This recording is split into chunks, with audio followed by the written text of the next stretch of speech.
So you'll notice that the building, most of it is finished, but the landscaping is taking a while to finish. And that's because our landscape is different than the landscapes of most buildings. But in our building, it's designed for 4 main reasons.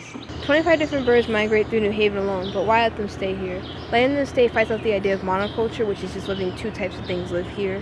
But having them stay also makes the area around us diverse when we work inside, and there's diversity outside. Letting them stay here also supports the human vitality principle, which is having things that are good for nature and people, not one over the other.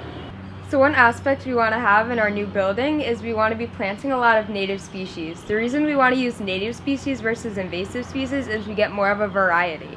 If we planted invasive species, we might get 1 or 2 before it starts to eat up the entire place and there's no room for any natives or other types of plant species. So an issue at Common Ground has been water runoff coming down the hillside and running into the brook across the street. So with the new building and the landscape, we've put in a system of bioswales where the water will come down the hillside and run into one bioswale and then go through pipes underground to another. Native species are planted in these bioswales and will help absorb the toxins and pollutants that have been picked up along the way. And then as it's sitting in the pool of water, the water will be soaked back into the ground instead of running across into the brook. So today we're going to focus on diversity. So what we're doing here is we're planting multiple types of native grass, not an invasive Kentucky bluegrass, so that this space with all its diverse native species will have a space to grow, thrive, breathe, and live as an entire living system, an entire one living being. So tell me this now.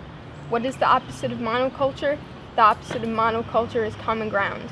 The answer is diversity. So while the building and the landscape might be good for birds and for water and just for the natural ecosystem, we also have to take into account how it's going to affect people.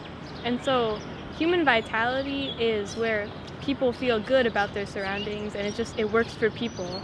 So if you look out the windows, every room has a nice view in the new building. And if you think about it, so you wouldn't want to keep it just as cement and just as just a building with no plants around it. The landscape also is shown to increase productivity where there's green plants all around. And it's also shown to increase just a general sense of well-being among the students at Common Ground.